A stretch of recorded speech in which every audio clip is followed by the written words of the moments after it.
心想事成第17條法則：思考之時會在潛意識中重現。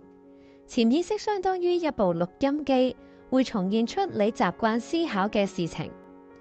有一句金科玉律就係：無論何事，你願意人們怎麼對待你，你也要怎麼對待人。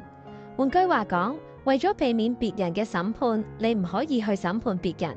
原因在於你不要論斷別人，免得你被別人論斷。因為你怎麼樣論斷別人，你自己也必怎麼樣被別人論斷。有一位女秘書對公司裏面嘅女職員感到好嬲，因為嗰啲女職員總係造謠中傷佢。佢都承認自己討厭女性而公開聲明：我喜歡男性，但係我討厭女性。經過摩菲博士觀察嘅結果，發現佢對下屬女職員講嘅說話態度非常之傲慢，以急躁嘅口氣、盛氣凌人嘅姿態對人講嘢。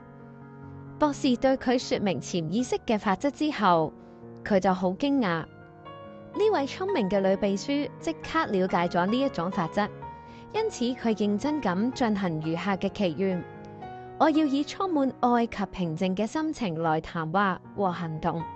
我要對造謠中傷害我嘅女職員給予愛、和平同埋寬容。如果我嘅反應有否定性嘅傾向嘅時候，我要以堅定嘅態度同自己講：我必須以和諧、平和、健康的原理去思考、談話及行動，而創造嘅潛意識一定會引導我向上。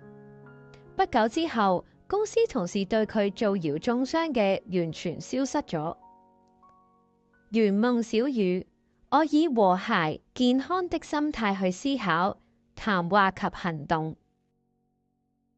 如果你聽完呢條法則有任何心想事成嘅事件發生，記得返嚟留言俾我，仲有 like 同 share 俾大家。